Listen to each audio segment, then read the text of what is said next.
Santa?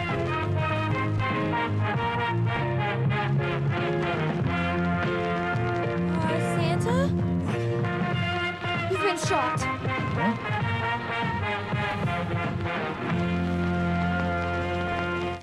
My cat Logan is like right next to the mic, so you might catch him purring. I can hear him through the microphone right now. Oh, hey Logan, buddy, you want to talk about Christmas Chronicles? Yeah. Ho, ho, ho, Logan. Merry Christmas. Hey, yeah, that's hey. I'm your host, Diego Claus. I'm Matt.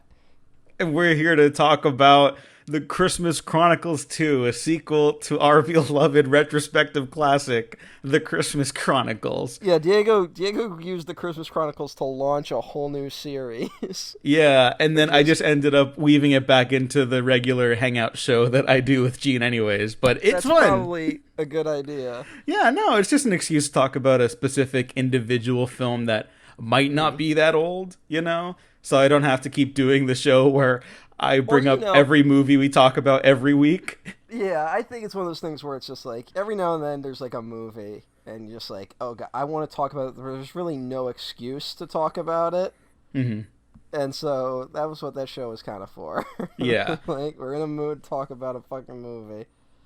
And the first one we decided was Christmas Chronicles 2. Yeah. And it's also just a good reason. Was the first one. I said 2. Mm. Even though that's what we're here to talk about today. Oh boy, are we. But it's also just a good excuse to bring on other friends and podcasters and people who just like to talk about movies, because everyone else started a podcast this year, but we were there first, so fuck you. Oh, you started a podcast because of a global pandemic? Try being chronically ill, you freaks. Oh, you started a podcast because of The Mandalorian? Guess what? I beat you there too.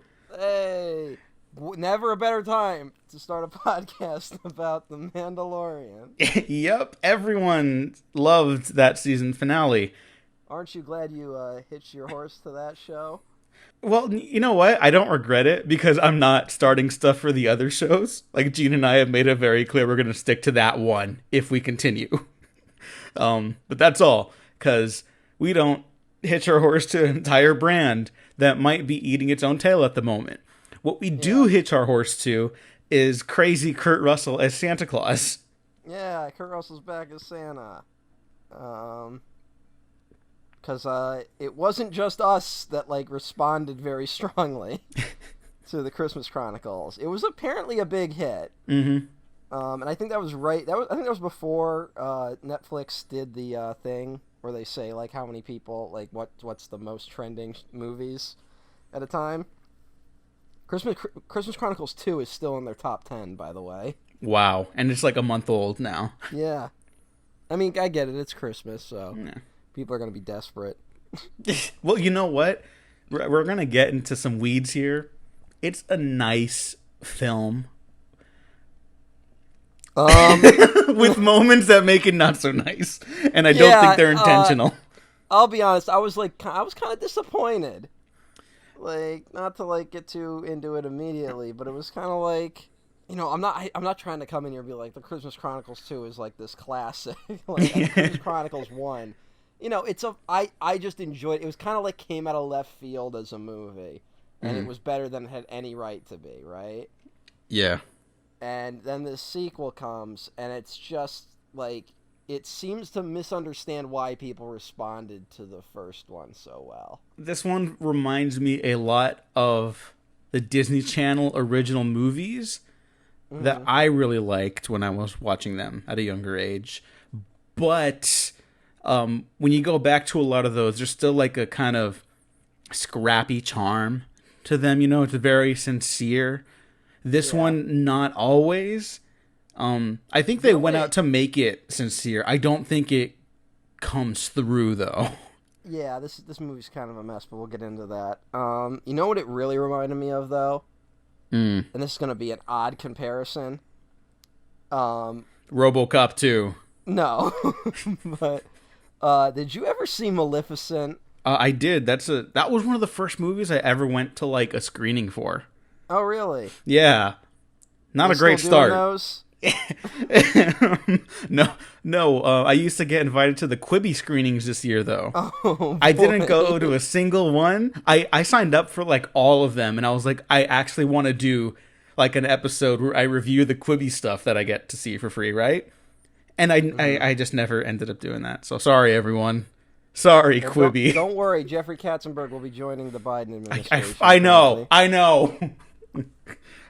I can't right now. I cannot get into He that. started out working for Rudolph Giuliani. Oh my god. He was like Oh my like god. an assistant in like Giuliani's office. All of this makes me want to kill myself. But I won't, because this is the Christmas special episode. Yes, that'll be a bad time to announce it. Yeah. Wait till the fucking Mandalorian thing. But I was making a point about Maleficent because the first Maleficent movie is like a trash fire. But it's like there's like enough going on there that you're like, I could see this being a good movie. You know what I'm saying? Mm-hmm. Maleficent's an incredibly strange film. It's just very ugly, and the metaphor is ridiculously dark, and I'm not even against that, but yeah, that's a real weird one. Yeah, well, it's also a metaphor where it's like you can't tell which people were on the same page about what the metaphor was. Mm-hmm. Because I believe the writer came out and said it wasn't, but then like Angelina Jolie came out and said it was. Mm. And there was an interesting back and forth, and it was like the first and it was kind of what I was hoping with those Disney live action remakes. I was kind of hoping that they would do more of a thing like that, where it's like, oh, we'll retell the story, but from a different perspective, you know? Mm-hmm. Like that was the hope before all dreams died, and and then it was like a surprise hit. It wasn't like well received. It was a surprise hit. I liked it for what it was. And then they made a sequel, and the sequel's just kind of that movie but bigger. Mm. And in doing that, like it destroys like the charm the first one had that could make you overlook a lot of the flaws. Mm. And yeah, that kind of happened this time around with the Christmas Chronicles too. Like I can't really pin it down with what's wrong with it, so I guess it's good that we're going to talk about all of it, but like it feels very much like a movie sequel, you know what I mean? Like we gotta, okay, the first one, it's like, oh, an adventure with Santa, but oh, he was really just teaching the kids like the true meaning of Christmas, very sincere, very cutesy.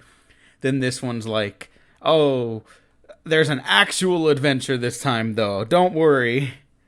And it's just like a regular schmaltzy movie about that. It gets deep into the mythology. Yeah, which is not really... Which is always a bad call. I guess for Santa Claus movies, maybe. Because look at like the Tim Allen Santa Claus movie. Like the first one's like for a kid that had divorced parents, that was like huge in my household for me, right? But then as the movies go on, then it's like, well, we got to get more serious now. We got to have like stuff for the whole family. Is the target audience for those movies divorced children? Oh, 100%. I've no never doubt. seen any of those movies all the way through. Oh, okay. I mean, you're not missing out, but like... I know like all the stuff where it's like, oh, he murders Santa in the first movie. Yeah, that's amazing. But, also, I remember when they advertised Santa Claus 3 a lot. Because some kid tells... It's Jack Frost, right? He's the villain, yeah. Yeah, played by Martin Short. And I think some kid's like, chill out, dude. And he's like, I invented chill. That was in every ad. And that will never leave my brain. Because I saw that ad. So I'm going to die with that in my brain. I invented chill. And that was like... I remember that being one of those moments where I felt condescended to as a child. Yeah, that's a pretty accurate description of the feeling you get from that film. You know what I'll say, I don't feel condescended to too much in this one. It's just a little like the sincerity's gone. Yeah. And I don't know, again, it's just the Christmas Chronicles, so we're not going to be like, oh, they destroyed Yeah, it this wasn't like they sacred destroyed cow. Yeah, it's not this major fuck up, but it's just like it was just odd. It was an odd experience because I'll be honest, I enjoyed like I would say the first third of it, and then it just like kind of like immediately ran out of steam. Yeah, well, that's another thing. It's way too fucking long. Yeah, that was another thing. There was a point where I was like, how are there 30 fucking minutes left in this movie? Mm-hmm. Like I had that definitely. Yeah, I don't even know where to begin. Cuz it's like it's like not like again, it's not a disaster, it's just like It's kind of lame. yeah, it's just really lame. And I'll be honest, I did like I liked initially when I didn't know what the fuck was going on. Because that's the kind of like the vibe of the first one too, where it's like, oh, Santa Claus gets into a police car chase with the Chicago Police Department, Yeah. and then he's like, if there's one thing reindeer can smell, it's fear, and it's just like, what movie Yeah. is this? And it's amazing that exists, you know? This one, it's the kid from Hunt for the Wilder People, right? Yeah, he was supposed to have a really big 2020. He was going to face off against Godzilla and Kong too. Oh, hey. Yeah, so he's in that. Keep an eye out next year. Yeah, I will. We'll see how that gets released. Oh yeah. Because when you really want to watch a Godzilla movie at home. Never a character more made for an at-home viewing. But yeah, the kid from Hunt for the Wilder People plays an evil character named Bell Snickle. Bell Schnickel's a real thing. Really? Okay. Yeah. I did not. Oh, okay. So, okay, all right. So Bell Snickle He's not the racist one, is he? He might be. I don't know. There's like there's like a Black Peter, I think, that's like a Santa character. Oh yeah, I think that is that. I'm a little iffy on that one, but I think that does kind of hop around there. But no, it's not. Bell Snickle is not directly the racist one. It just might be part of that same folklore. Mm. So Bell Snickle, is the German kind of Pennsylvanian Dutch version of Santa Claus, you know? And okay, yeah. And it's like how Santa's like an amalgam of like all these different characters. Yeah, and this one decides like if you're like respectable or like impish or something like that, and then he hits the bad kids with a stick and stuff like that, and then he got really popular like kind of after, you know how Krampus got really popular like the last decade or two. Bell Snickle got really popular because of the character Dwight in The Office. Oh yeah. And so they did that whole thing for that Christmas one and yada yada yada. That was when The Office was like running on its like last legs. Yeah, like the joke right now is because The Office is going to go back to the Peacock NBC or whatever, and they're like, only 2 seasons are going to be available for free. So naturally, everyone's like, oh no, it's probably the last 2 seasons. Yeah. But no, Bell Snickle's like a real thing. I don't think they get into any of the actual stuff here, but like, I don't care. That's why I didn't make that connection, because it was like, he's got his own thing going on. Yeah, he's like Iron Man, kind of. Yeah, he's a little bit like, what was the villain in Iron Man 2? Justin Hammer. No, the other one. Mickey Rourke. Yeah, it's Mickey Rourke. I want my bird. I make salute. I want my bird. Yeah, that's all I remember from that fucking stupid movie. No, that's a good one. No, it's not. But yeah, I liked that he was kind of like just like mumbling this like I will destroy Santa. And he's like, oh, she wants a vacation, I'll give her a permanent one. Like, that was kind of fun. And then like when you find out what he really is, which is that he's an elf that turned into a human because he was like a jerk, it's like a lot less interesting. I guess. I don't know. I mean, I was kind of into that.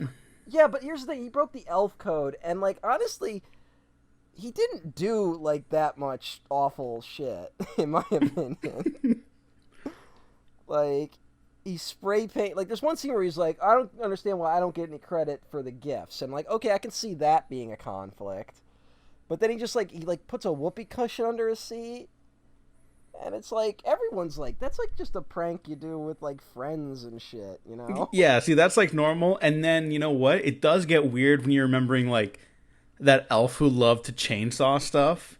Yeah. And the implication in the first film that he did chainsaw a human being before. That kind of slid under the radar of everyone, I guess. Yeah, again, it was like that wild shit in the first one that's like... I think that's what I think about, like, that first one, it kept like introducing shit, and it's like, they really shouldn't explain it more. Mm-hmm. Like, we really don't need to know the inner workings of Kurt Russell Santa. And then the sequel's like, we're going to make it all about how this shit works. And it's like, oh, okay. Yeah. I liked that, because I didn't know it was going to be the same kids as the last movie. I thought it was going to be a new story completely. And I was actually glad they brought them back, because it's kind of like... For a minute. One of them's only for a minute. yeah, but like, it reminded me of like the Chronicles of Narnia, where like as they get older, they don't need that fantasy anymore. Yeah. And the movie doesn't explore that at all, but it did remind me of that. That's all.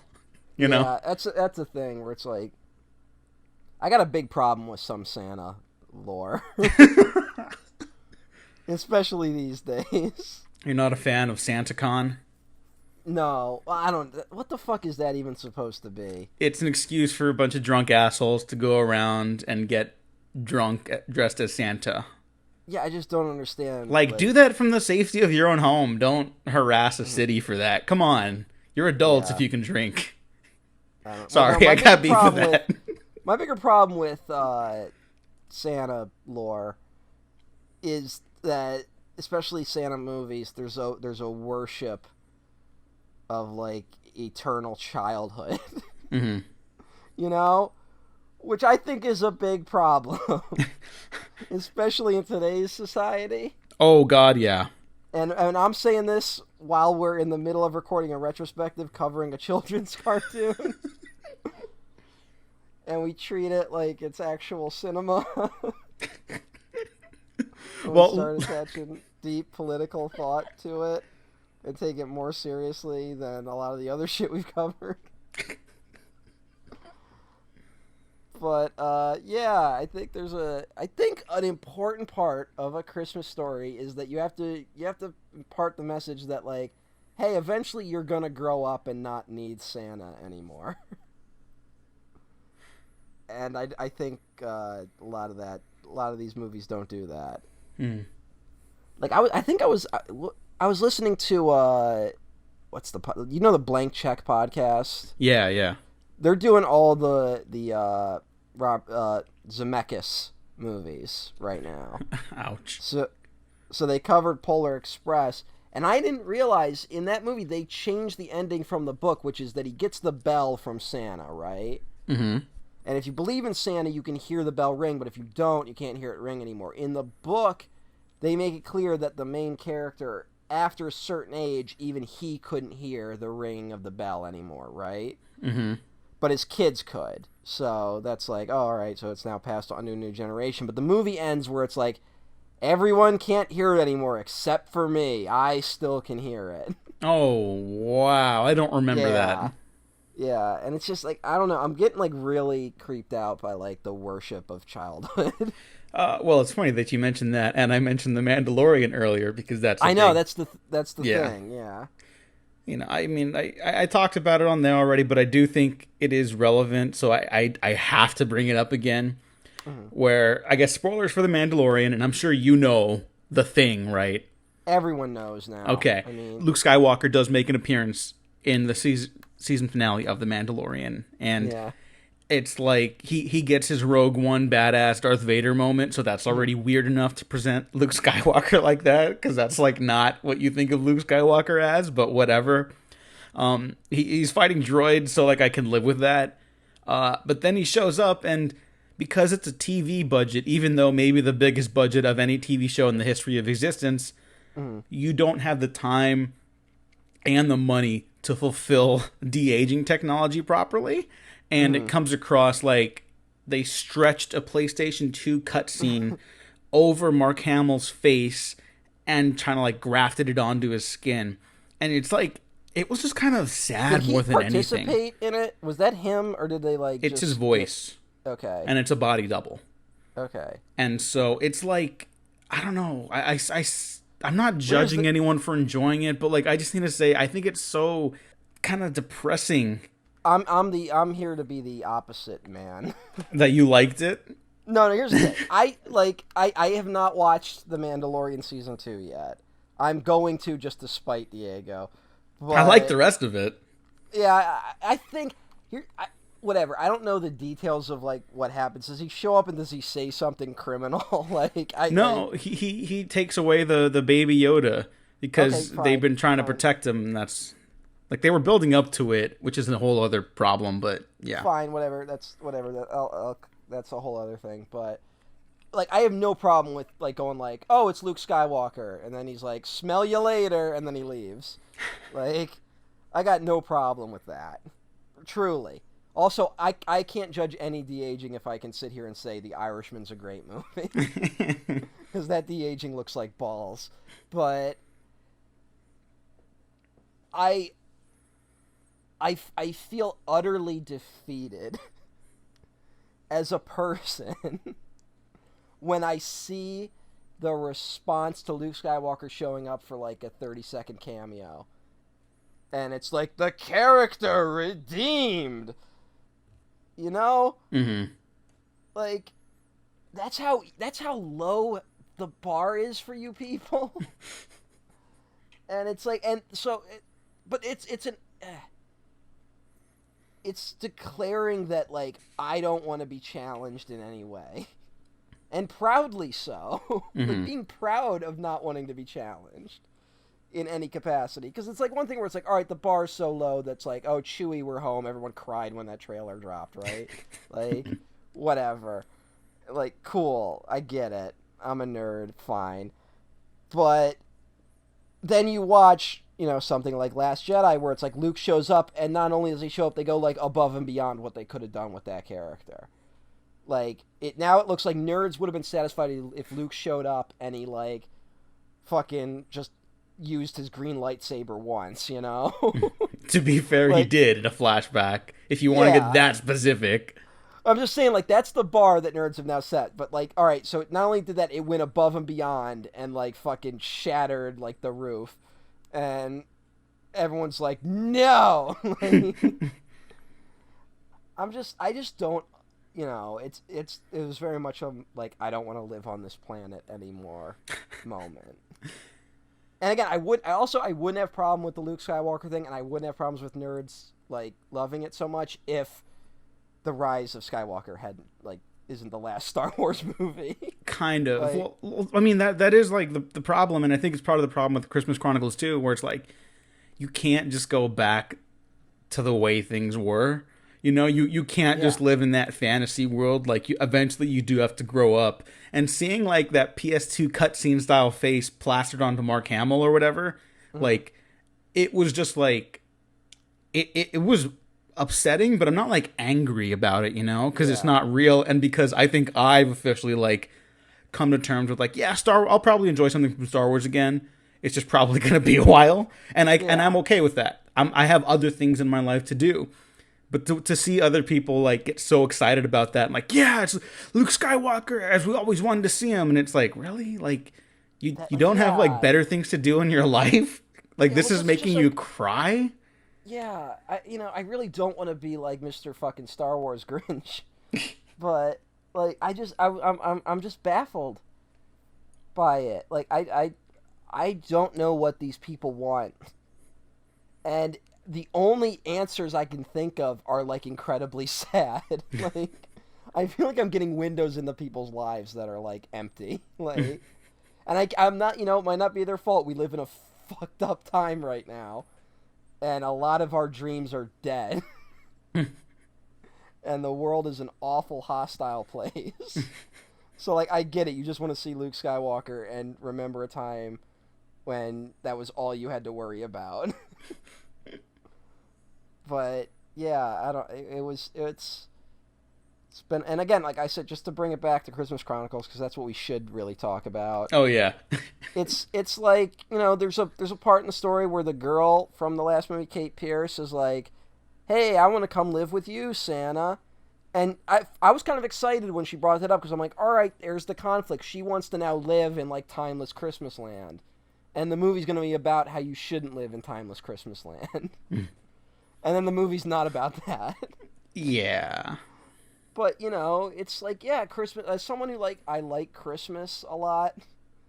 I enjoy this time of year. I enjoy movies about Santa enough that I randomly put the Christmas Chronicles on 2 years ago to give it a try. And I will do that with shitty Christmas movies. And it's just, I don't, like, we gotta start making movies about how it's important to grow up. I guess is where I'm at. Because we're not doing that. And I get why studios aren't doing that, because they gotta sell products to people.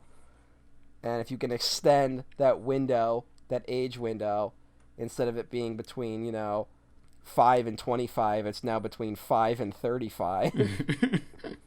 If you can extend that a little bit, like, why not? But yeah, I was thinking a little bit of, like, so I did a Studio Ghibli binge, like, during quarantine a little bit. Mm-hmm.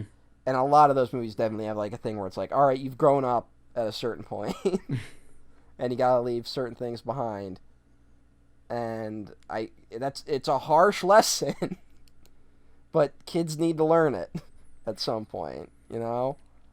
Yeah. I feel like I'm coming across as a fucking, like, Grinch, you know? No, I mean, if you are, I don't think it's really your fault. I mean, like, because at the end of the day, this stuff is, like, the top dog of pop culture right now. Mm-hmm. If anything, we're punching up. You know, yeah. No one's taking away your enjoyment of it. I'm sure there's, like, a thesis out there about why it's actually, like, a brilliant storytelling decision, and I'd be happy to read it down the line, I'm sure. Right now, I think it's not what we need, and I think, quite frankly, you know, the snake's eating its own tail, and that's not really particularly compelling to watch. Yeah. This is our Christmas episode, by the way. Yeah. There's happy stuff to talk about in here, honestly. Yeah. Well, I was just saying, like, I think it says something that we both decided at the, like, height of awfulness in 2020 that we were like, let's do the Avatar Last Airbender retrospective. I think it says something that we both decided that was the well to go to. Mm-hmm. I think 2020 has, like, really exacerbated that. I don't know. I'm just concerned. It's one of those things where, like, I believe, like, you know, you can be an adult and enjoy children's things, but I don't know. There's got to be a discussion about finding that balance a little more. Yeah, you know, for every episode of Steven Universe you watch, you got to watch an Andrei Tarkovsky film. Yeah, I guess that's right. Yeah, that seems I don't fair. know what other people are doing. You know, it's like, 'cause every now and then you meet those people where, like, you realize they're only watching those type of movies or shows. Yeah. That's always a little concerning. And then, you know, although then, like, I try to pretend that there isn't that big a difference between She-Ra and the Princesses of Power and Michael Mann's Heat, even though they're basically the same thing. They honestly might be. Yeah, She-Ra is basically Heat fan fiction. Well, you know, when I watched She-Ra the first time, and I was put in a very emotionally distressed state because of a children's cartoon, my fallback was watching Heat 3 times in a row. As one does. Yeah, you know, that's a very normal response. Well, here... Heat's a movie where it's two guys holding hands. It's anime. Yeah, exactly. Yeah. Michael Mann should do, like, an anime movie before he dies. Fucking Akira is in Heat. Wait, what? I only just noticed this on, like, my last watch, because of course I've watched Heat since that 3-time watch. Wait, when? When did I watch it last, or when does Heat show? When does Akira show up in Heat? You know what? Hold on. I think I wrote it down. Give me a second. Give me 1 second. And then anyone can call me on it, because, like, the only place that confirmed it was IMDb. So, and that's not really trustworthy. All right, this is what I wrote when I watched Heat on November 23rd of this year. I said, okay, gang, let's play a game. Okay, everyone go get your Blu-ray copies of Michael Mann's Heat. Skip ahead to 38 minutes, 15 seconds, and pause it. We all good? Is that fucking Akira on the TV? And according to IMDb, it is Akira. Wow. So, hey. Now, I don't know if that means Michael Mann's seen Akira. Because it's also in a scene where it's supposed to be like, the mom is like, all right, enough cartoons today. And like turns off the TV. And it's like, that kid's gonna have fucking problems if they're watching Akira. Well, like, yeah, because Natalie Portman's like 9 or 10 in that movie, right? So, like, oh my god, that's too young to be watching that. It wasn't her, I don't think. Oh, no? It was, what's her name's daughter? Or son. Oh, Val Kilmer's son? Yeah. Oh, okay. That's definitely worse, yeah. Yeah, it's a lot worse. Wow. But yeah, Akira's in Heat. Okay, fantastic. Another movie about how you need to grow the fuck up. What? Speaking of failing to grow up, I'm looking at director Christopher Columbus's filmography, and I think I'm noticing a trend here. That he made one good movie and has been coasting on it for the rest of his life. What do you think the good movie is, by the way? You know what? I like the first 2 Harry Potter movies. You know what? I do too. I give them a pass. I think they're fine. I like them more than the later ones. Oh my god, we're not getting into that. Yeah, we don't need to even touch that. Thing. I shouldn't have brought it up. Fuck Harry Potter. Like, right now, yeah, totally. This past year, we all fucking, again, we grew the fuck up. Mm-hmm. Your stupid Hogwarts letter's not coming. No, it is, it. but it's J.K. Rowling telling you, like, hey, donate to my, like, turf fund or some shit. Yeah, Jesus Christ. I think Home Alone's a fine film.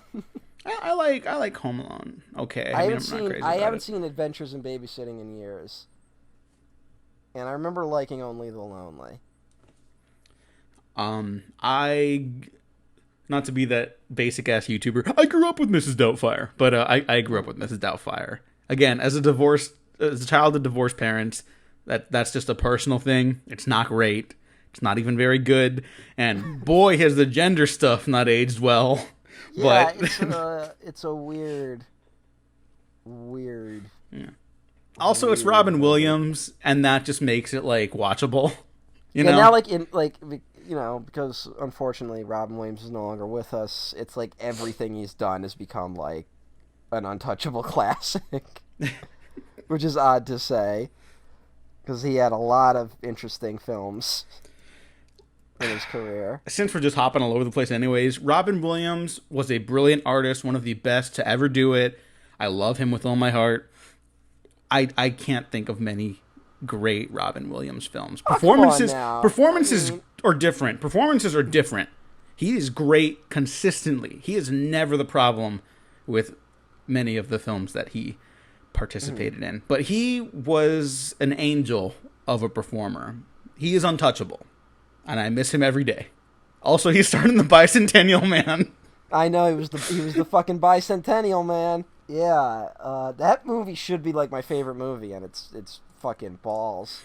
Well, that's also one of those stories about not growing up. He stays, because you say the Bicentennial Man stays with that same family forever, and effectively becomes like their great grandfather, and then marries the grandmother who he met when she was born. So it's like this weird, almost incestuous thing. And I don't know. That's a bizarre movie, and frankly not a good... That might be the worst Chris Columbus movie.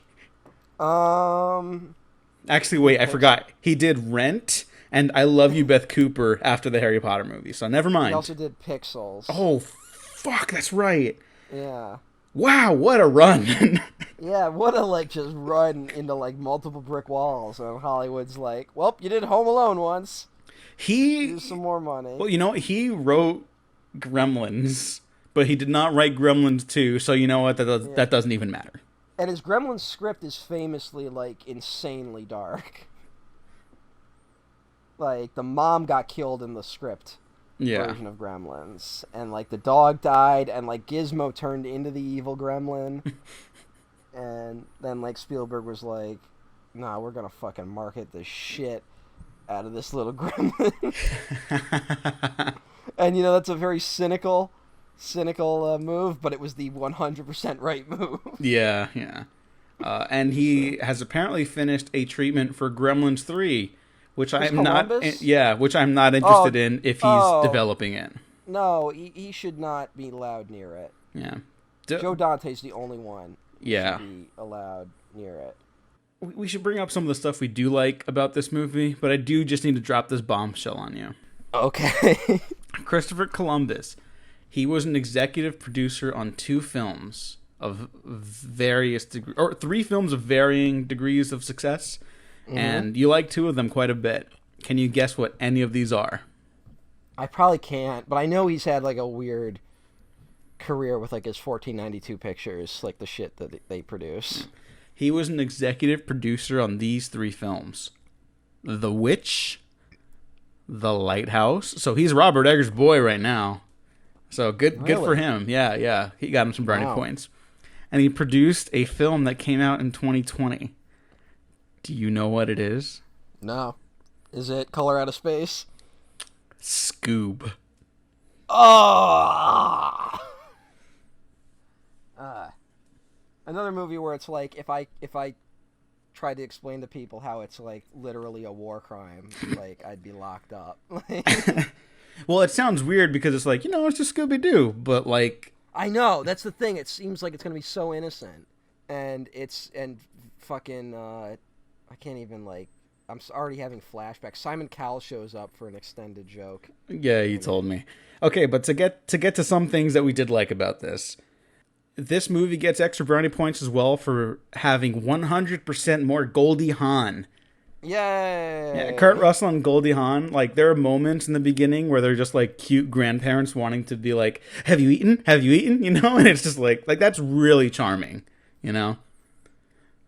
I really bought into all that stuff. Yeah, Goldie Hawn, like, disappeared from movies for, like, years.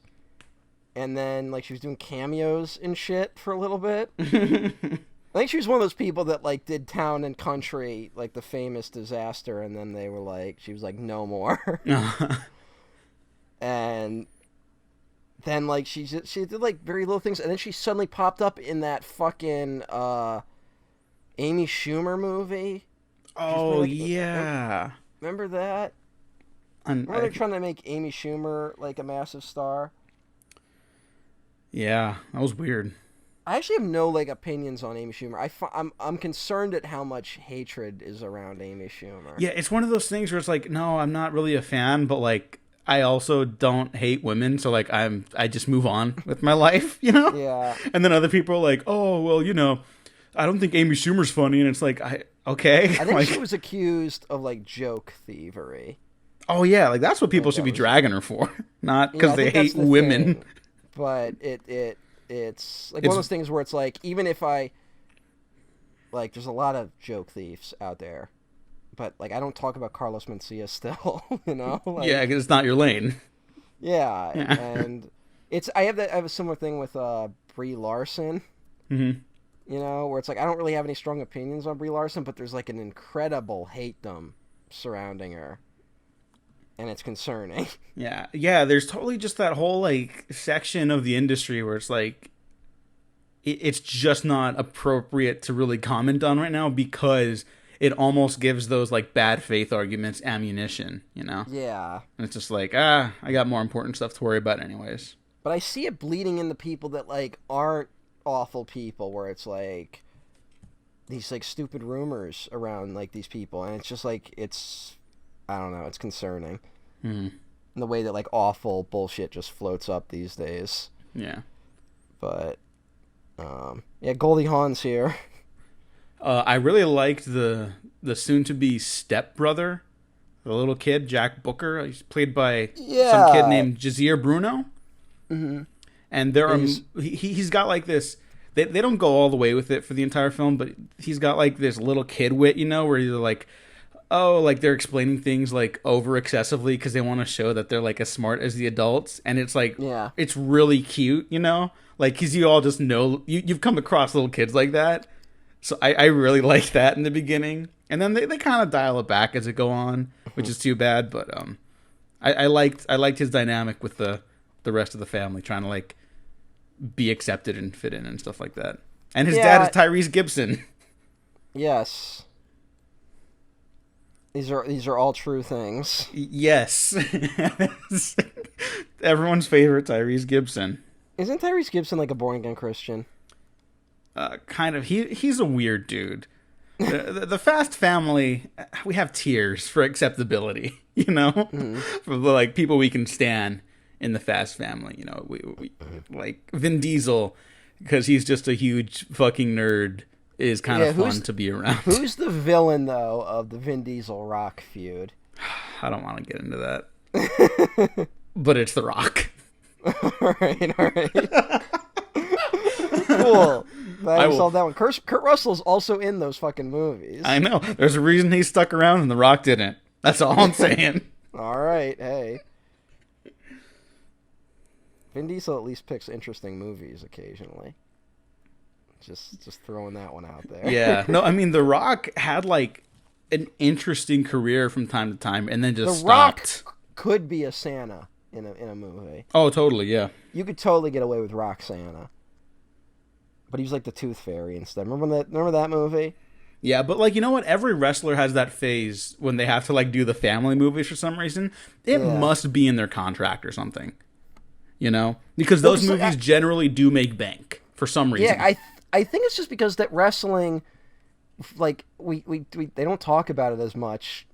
I can't imagine why, but wrestling is very appealing to little children. You know? Mm-hmm. And I'm not trying to knock anyone, but like the two biggest fans of wrestling seem to be people in their mid-20s and people below the age of 12. I don't know. I never got into it, but I'd never tried to either. You know, I had a friend who was super into it, and we went to one of the WWE things when they came to the War Memorial in Syracuse, New York. Go boy! And fucking Kane showed up, Kane the wrestler, and it was like it was the surprise. And I remember the fucking place went apeshit. And it was an interesting experience. So what else do you have about the Christmas Chronicles 2? Because I feel like we completely lost the thread. I'm not upset about it, though. Well, we haven't even talked about it. It's just like the one kid, the older brother, gets like written out of the film pretty quickly. Yeah. He's going to go...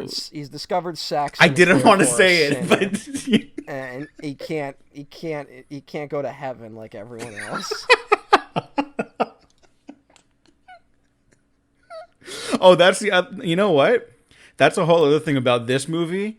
It's very, like, religiously connotated this time. Yeah, they've totally embraced. Like, that was like a little bit of the first one. Yeah, but it was like... It wasn't enough to, like... for you to feel it over the proceedings, and this one's like, oh, the Star of Bethlehem powers Christmas Town, and it's just like, whoa. He literally like wields the power of the Star of Bethlehem. Which, you know what? That's like, someone should make like an Infinity War version of that. Like, hey. Well, did you ever see Rise of the Guardians? Yeah. That's like a solid okay kids movie. Yeah, that's a good one. I like that one. Oh, all the holiday characters are going to team up. Like, that's great. Yeah, that's a good one. I like that one. But what was I fucking about to say? Star of Bethlehem. Also, the elves in this were nearly hunted to extinction by humans. Oh yeah. Again, that's where it's like. What was fun about the first one was that they just kept throwing crazy shit at you. Where it's like, all right, the Dark Ages are going to happen unless Christmas happens. And literally because Christmas cheer is going down, like, crime starts rising. Like, that's hysterical. Yeah. And this movie, it's like they explain too much where, like, it stops being funny and starts being a little weird. Yeah. Oh, so here are my initial notes from the opening half hour of the film. Is Kate racist? Kate Pierce, the little girl, because at first she's like, these sombreros and these Mexican music, and I was like, and then she doesn't want to hang out with Tyrese Gibson and his kid, and they're black, and so I was like, I know that wasn't the intent, but boy, did it come across that way. Also, Santa is a gamer, which Yes. Is he responsible for Cyberpunk? Kurt Russell is also in brownface for a minute. Did you catch that? Oh, no, I missed that. When did that happen? It's when they're showing his origin story in Turkey. Oh, they put him in brownface? I didn't even notice. They brownface him up. Santa Moses, because he leads the elves to freedom. Malcolm McDowell is an elf. This is past the half hour mark now, but Malcolm McDowell is an elf, which I appreciated, but it doesn't matter. Yeah. There's I took notes for like the first 30 minutes and then stopped. Well, this is kind of my last one. There's no Jailhouse Rock this time, which was tons of fun the first time. Yeah. And instead, to go with the religious connotations, it is now a gospel sermon in the middle of an airport. Yeah. Less fun. And I got excited when he was like, fuck, we're at an airport. Like, there's no place on Christmas that has less Christmas cheer than an airport. Yeah. Like, that's a really fun idea, and they kind of don't do enough with it. Mm-hmm. Like that's the thing where it was like what I loved in the first movie was Santa like walking around just like being like, oh hey, I remember you, this is the gift you loved, and blah blah blah, and he doesn't do any of that this time really. Yeah. And it was like I wanted him like going up to like individual people and like reminding them like why they like Christmas. And they kind of didn't do that. Also, like time travel is just like thrown in at like the last minute. Yeah, more wormhole stuff, but it's not as fun. It's not as inventive. Except for the first one where they're thrown off a go kart through the void of time and space. Well, again, it's funny because that character is so villainous. Yeah, like it's comical. And again, it's funny when it's like he's plotting to be like, we're about to have a world without a Santa Claus, you know? Mm-hmm. That's funny. And again, I just got annoyed when it was like, oh, okay, that's why he's got like prejudice against humans. It was just like, it was such a lame reveal, like what his actual goal was, you know? Mm-hmm. I honestly really thought they were going to do a thing where he was like, he's the counterpart to Kate Pierce, where Kate Pierce is like, her conflict where she's like, oh, can I live in Santa's village? And there's all this talk where it's like, oh, we used to have kids around here, but like now we don't anymore, which actually doesn't seem to go anywhere. Mm-hmm. And it's like, oh, this was the kid that he used to live with Santa, and then because of like not growing up, it like fucked him up forever, you know? Yeah. And he became evil, and it's like, and like he ends up turning on the thing he loves, which I would honestly be very, very apt, you know. Mm-hmm. And instead, it's just like, oh, he was an elf, and then he stopped being an elf, and now he's not happy about that. The kid from mid 90s is also in this. Yeah, that was a really fucked up scene that they definitely should not have done. It was bizarre. I didn't like it. Yeah, you know what would ruin every Christmas for me for the rest of my life? Traveling back in time and meeting my dead father. and then, because I know that like I would have the realization that I could have said, hey, on this date... don't go in the building.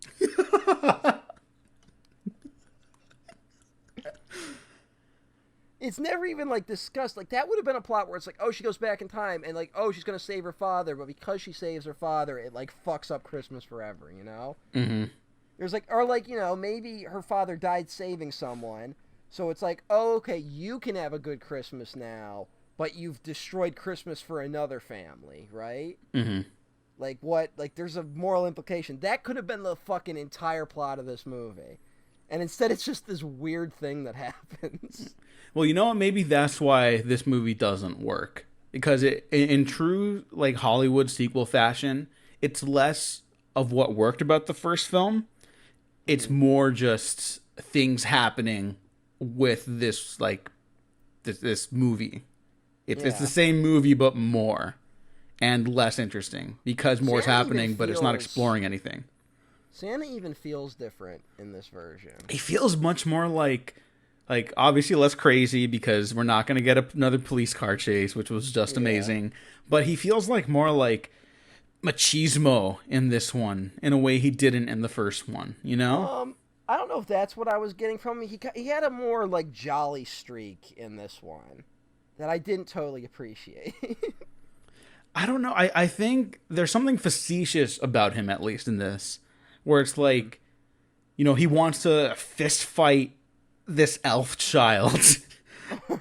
like that's a little funny when I explain it, but like in the movie, it's not like played funny at all. It's played like straight until Mrs. Claus like intervenes, but they also still like charge at each other with their sleighs. Yeah. So I don't know.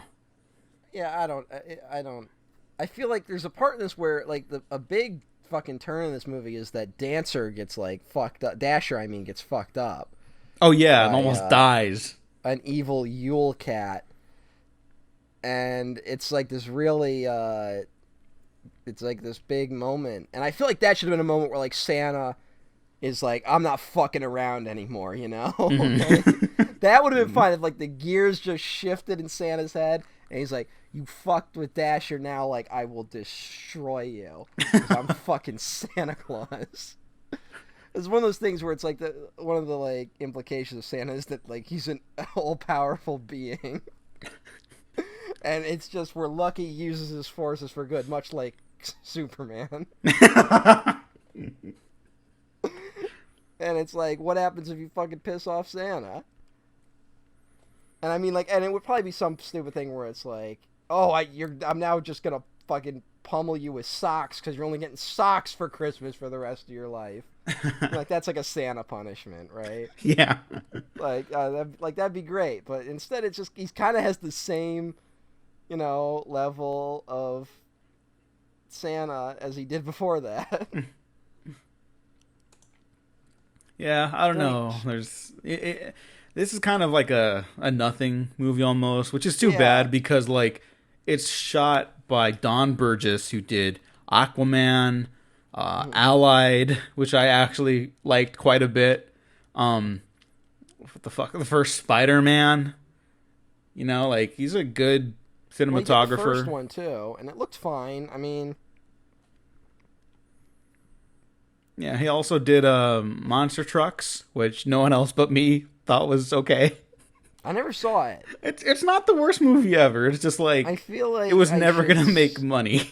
Yeah, it's one of those where it's like, but I feel like it would be something I would enjoy. I just never bothered. I think if it's on HBO or something, I think you would enjoy it.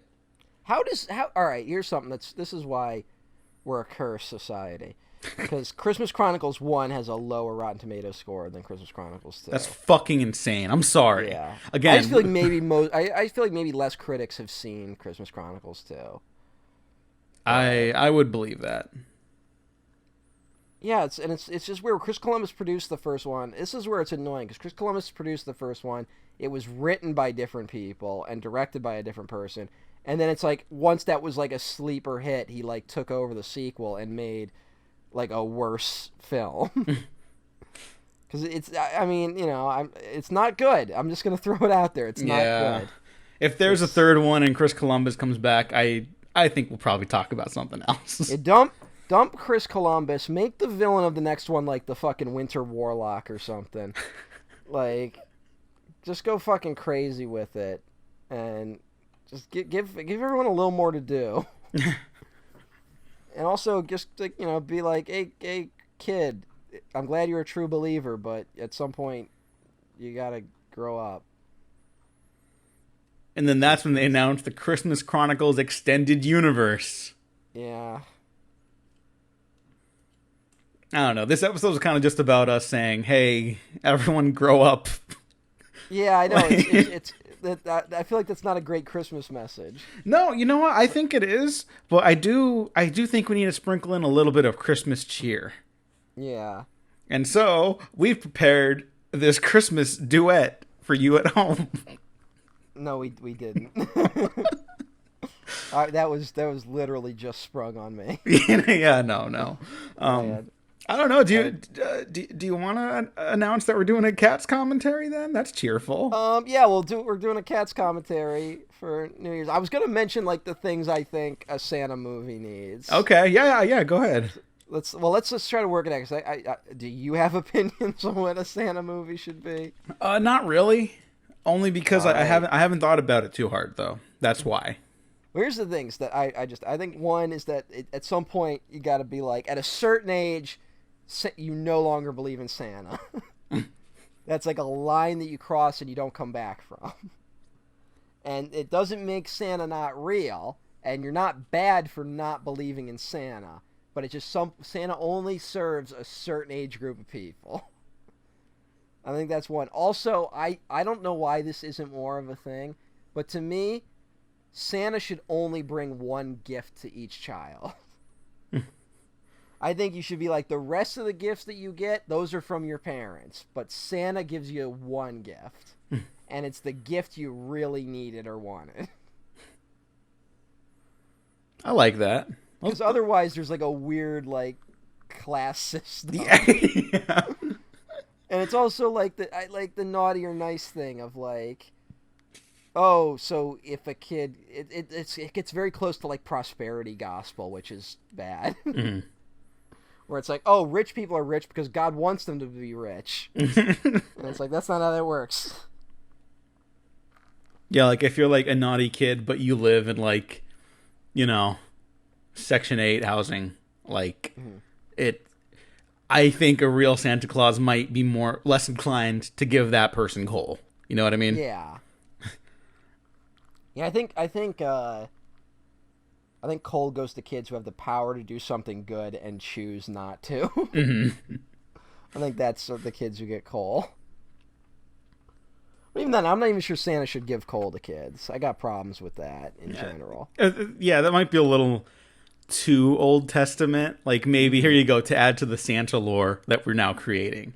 That might be like a pre-Jesus Christ Santa, Yeah. I guess. All right, here's the thing. Is Santa older than Jesus? Oh, totally, Here's the yeah. question. Yeah.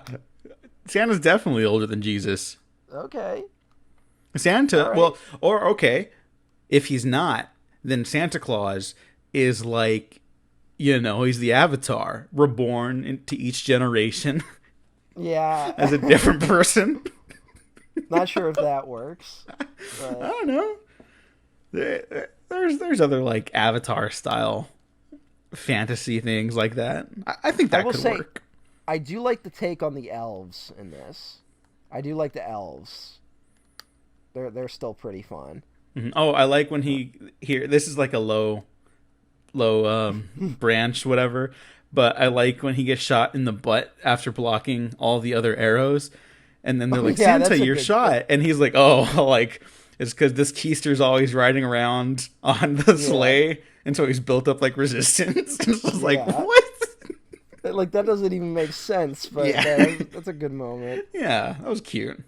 Did you notice there's a movie theater in Santa's village, which they make a joke about renaming it Mrs. Claus's Village or something, Oh yeah.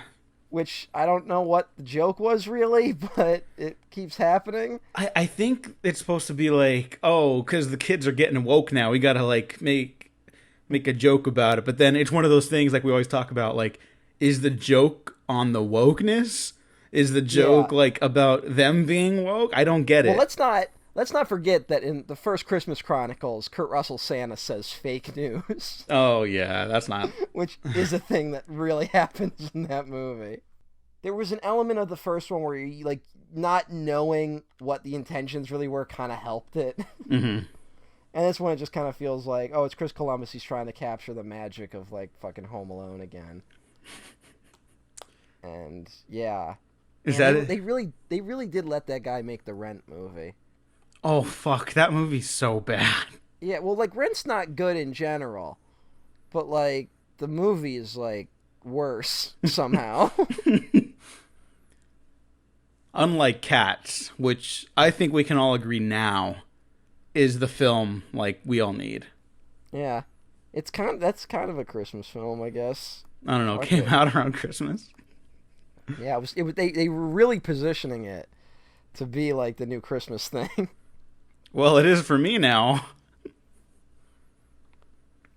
You know what? If we watch Cats for the commentary, I will have watched it more times than Rise of Skywalker. Oh, yeah. I've already seen it more times than Rise of Skywalker because I only saw it for the retrospective and then for the commentary we did. That Yeah. I will keep locked behind a Patreon wall because that one gets very mean. Oh, yeah, it's like the meanest commentary we've ever done. Oh, yeah. No question. And we're just, like, yelling at people. We're calling people out by name by the end of it. Which is always a really... You know, in this episode where I'm chastising people for not growing up, calling out filmmakers who don't even know you exist is a really adult thing to do. I have no right to really judge people, but I am going to. Well, but, I mean, what else do we have to fall back on for this movie? I would watch A Christmas Chronicles 3 if Chris Columbus was less involved. If he's not the director, I would like us to cover that one. I don't even want him to be the writer because I think this one had, like, huge writing problems. Mm-hmm. Whereas, like, the first one was competent enough. Yeah. Well, maybe that Five Nights at Freddy movie will take off the ground again, and he'll go back to do that. Good timing on that one. That's still a thing people talk about. Yeah, that was like 6 years ago, huh? I know. Remember when it was like that was like a dominant pop culture thing. Yeah, I got it on Steam. It's a fun way to spend half an hour. Yeah, that's the thing. Yeah. I feel like that's something where it's like if you watch someone play it, you're good. Mm-hmm. Like you don't even need the experience of playing it. Oh my god! You know what we actually did one time with a couple friends and a couple drinks? We hooked up my buddy's computer into the living room to play on the big screen, and we all took turns. That was kind of fun, and that was also the last time I played it. I just there's something that I find endearing about like one of the things that like kids really went really deep on the lore with is a horror video game. You know? Mm-hmm. Like that's something where like kids obsessed with Five Nights at Freddy's the way like I obsessed over Dragon Ball Z back in the day. Like that makes me feel kind of good. It's one of those things where it's like the kids will be fine. You know, doesn't it? Do you not feel that way? No, I do. I mean, we're talking about all this cynical shit about people needing to grow up, and we haven't really talked about like how, you know, at the end of the day, the kids are going to be okay. They'll have their own stuff. Yeah. They'll have some of the garbage too, but like that's part of like what engaging with art and media is all about, you know? It is kind of weird though that we've like, I think an under-discussed thing is that we've kind of just stopped pretending that stuff made for adults also appeals to children. Where it's like the new It movies were like definitely marketed towards children. You know? Mm-hmm. Like, say what you will about those movies, but that's kind of crazy that now we're just like openly being like kids like this stuff. Which I feel like wasn't a thing for a long time. Yeah, I was like the one kid back in the day that like actually like that watched like real horror films in my school. I mean, I'm sure there were other kids, but in my school I was like the one kid that didn't for a while. So I know. Yeah, I was like the one holdout, and now I'm just like, give it all to me. I think creepypasta probably had a lot to do with that. Because that's something that like kids really like. Mm-hmm. Have you gone back to any of those recently? Creepypasta? Yeah. No, why would I? Yeah, okay, yeah, exactly. They're like... I honestly, I didn't like creepypastas when I was like the target demographic of most creepypastas. Oh, okay. Like I've read a few, that were like solid. But it's just like it's one of those things where like I feel like they always fucked up like the actual getting scary part. Like they never really could figure that part out because they're not written by people who were trying to be subtle. Mm-hmm. What was the one that was like that Candle Cove or whatever? Was like where it's the kids like all like on some message board talking about a show they remember from childhood, but then it turns out the show didn't even exist. Yeah. Like that's a solid one, but then there's like ones where it's like the sleep experiment one, which doesn't make any goddamn sense. Oh yeah. That one's just stupid. And it's like isn't scary. Like there's like a nugget of an idea, and like they don't know how to pull it off. Mm-hmm. I think the perfect creepypasta like structure is fucking Pickman's Model by Lovecraft. Like with just like that, the ending of that story is like how every creepypasta should end. And if you know what I'm talking about, you know what I'm talking about. See, it's funny that you mentioned that because like I think the best like pre-internet version of something like that kind of took off like a creepypasta or whatever, or like that horror internet folklore, like Blair Witch kind of precedes all of it, and it's also kind of the perfect one, you know? Yeah. Well, this Like- is one of those things where like Blair Witch is so perfect that like none of the imitators have even come close to being Blair Witch. Yeah. Like there's other good found footage movies out there, but they're not Blair They're not Witch. Blair Witch. Yeah, And exactly. you just can't, because like once you see it once, it's like you get it, you know? Like to try and do Blair Witch again would just undermine it in some way. It is nuts that Blair Witch is that good. Like you'd feel like the first found footage movie out of the gate would like fuck it up a little bit. Yeah. Actually, Cannibal Holocaust is the first found footage movie. They always do that. Or like The Last Broadcast, which is a bad movie. Yeah, well, Cannibal Holocaust is a fucking bad movie too. Yeah, I mean, but like Cannibal Holocaust has like the shock value to it. Yeah, it's really cool if you're like a teenager, I guess. I don't know. I was never into that one. I went through a phase where it was like watching as like anything fucked up for a little while. And it became pretty clear that like what was actually good fucked up and what was bad fucked up. Yeah. Christmas Chronicles 2. Christmas Chronicles, Which is not a Santa should creepypasta. fight the Jersey Devil. That's where you should go with this. I don't know. I think they have to do the holiday crossovers now. I think he has to like see other holiday icons and bring them into his Christmas domain. I guess, but you never know. Like they always fuck it up. Yeah. There's so many other things where like they just fuck it up at a certain point. Yeah, I mean, especially if Chris Columbus is going to make his home on Netflix now, you know? Yeah. Why you don't need him, Netflix. No. I'm just saying. Yeah, they have fucking David Fincher, you know, and who's not like we've talked about him a little bit already, but like, you know, there's a difference. Even if you don't like Fincher, there's a difference between him and Chris Columbus. The worm was kind of turned on Netflix where like there was like a stretch where everyone was kind of like hating on Netflix, you know? Mm-hmm. Which for entirely justifiable reasons that are probably still problems. But like it's already looking like Netflix is going to be like the one streaming service that's actually making original content going forward. Yeah. Like they're going to actually try to make new things. Yeah. I mean, and like, you know, Queen's Gambit was like actually a hit. And I hear like really good from people that generally don't like Netflix stuff. Yeah. Same. I just can't bring my like I keep running this problem. There's so many miniseries now where I watch them and I go like that could have been a movie. Mm-hmm. You know, it didn't need to be stretched over 17 episodes or whatever the fuck. Yeah. Oh, I mean, I just watched. Did you see The Undoing? No. It's a new HBO thing. No. It was like solid. But it's like 6 episodes, and you could have done it as a movie. Mm-hmm. Like, so much you could have cut. Yeah. And I think it's something where I think a lot of this shit is very popular with writers, because miniseries kind of like you don't have to cut anything, you know. Yeah.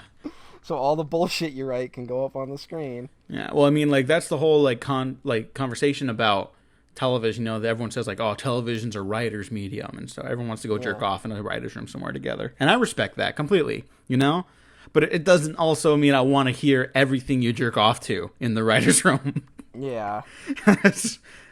Something, that kill your darlings and shit. That's a more complicated phrase than just that, but it's also maybe the most important one to remember.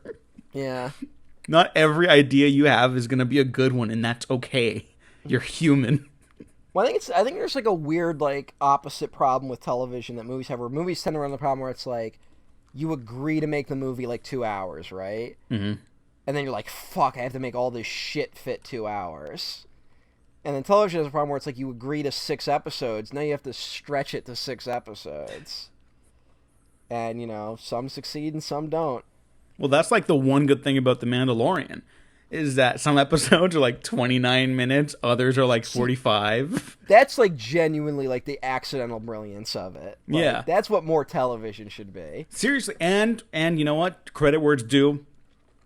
Specifically in season 2, they give directors like a lot of creative room to play, like visually. Mm-hmm. It feels like each episode feels like it's made by a human being, a different one. And that's pretty neat. I would love it though if like you get all these episodes where it's like 60 minutes, 45 minutes, like 50 minutes, and then like they get David Fincher to come in for one and it's 2.5 hours. That would roll. Yeah. That would be interesting. But hey, could just stop. Just let Mandalorian be its own thing, please. Mm-hmm. Or whatever. Fuck it. I don't care. I don't care if there's any more Mandalorian. I don't need any more Star Wars anymore. I want a break from Star Wars. I want a break from Santa. Fuck all this. Yeah, I'm much less angry about it than you are, I think. I don't know if I'm angry. I'm just confused as to what anyone is hoping to get out of it anymore. Mm. I think I'm turning it. It's like the beginnings of like me becoming an old man, where it's just like I don't know what the kids are into these days. But the problem is the kids are all my age as well. So, well, I mean, you're the one who convinced me that you can never really break Star Wars. You can get real fucking tired of it really fucking fast. No doubt about that. But I think the heart of the series is too, like, pure. Like, it's not something that can be, like, killed. You can still watch Last Jedi, Yeah. Like, it doesn't hurt to revisit Last Jedi in any way. I can rewatch all but one of the Star Wars movies and feel something. You know what I mean? Yeah. And I like I said, I will say this, and we'll see. I could be proven wrong, but I do believe that like X number of years we'll be able to watch all of the sequel films and not have a problem. All right. We'll see. But it's going to take a little while. Yeah, and again, that's okay. We have other stuff in the world to worry about. It is weird. It's just like as you get older, where it's like watching this movie, where it's like this is going to be nostalgic for someone. Mm-hmm. Like I'm never going to really be nostalgic for the Christmas Chronicles because it's just happened too late in my life. But if you're a child, it's going to be like a thing. Yeah. I mean, I've been thinking about that a lot. Like I just did my 10-year anniversary episode on Tron Legacy, which is a movie I've really come to appreciate. And it's 10 years old. That kind of hit me when we were talking about it. And so there's a little bit of nostalgia there. That's different from when you're a kid and nostalgic. It's just, that was my senior year of high school. So, like, there's, like, feelings attached to that experience, Yeah. And I'm not trying to replicate them. I have that. I have that movie, and I'm cool with no more Tron. It would be really weird if they hired someone like Jared Leto to do a third one. But thankfully, no one's that stupid, so that's not going to happen. Yeah, thankfully, no company would do something that idiotic. Yeah. Imagine hiring, like, a vampire cult leader to star in your movie. That'd be weird. That'd be weird. Imagine hiring him to play an actual vampire. Yeah. Because he feasts on young flesh. Anyways, Matt, I think that covers it for the Christmas Chronicles, too. Yeah, sorry we didn't talk about it more, and sorry we talked about how childhood should die. No, but no, it's the Last Jedi lesson. It doesn't need to be killed. It needs to be learned from, and you need to move on from it. You need to make it a part of your fucking life. It goes on the shelf of your life. It's a part of it. It sits there. It's not dominant. I just don't. I'm sorry. I'm like reiterating the same point. People need to just not worship their childhoods anymore. Yeah. For fuck's sake. And like, like you feel like a Grinch, but it's because it's like there's so much shit in my childhood that I love and I would like to revisit, but it's not the only thing happening in my life now. So maybe I'm just trying to distance myself from those people. Maybe, and you're not wrong to. On that note, that's Happy kinda cheerful. Hanukkah, everyone. Merry Christmas, Matt. Where can the people find you? I'm at EmperorOTN1 at Twitter.com. That's it for now. Okay. And you can find me. I tried to fucking fix my name again, and it won't let me anymore. So I'm Emperor OTN1 forever, I guess. That should be your bio. I'm Emperor OTN1 forever, I guess. I guess. Yeah. And you can find me at the Diego Crespo. Check out the Waffle Press on Twitter, YouTube, SoundCloud, Spotify, iTunes, and Patreon. You can get early access to other retrospectives, other episodes, other commentary tracks. Heyo. Keep an eye out for the cats. Yeah. The Cats Meowstrospective. Well, it can't really be. There's like one. There's one. Thanks for listening. Thanks for watching. We have been professionally unprofessional.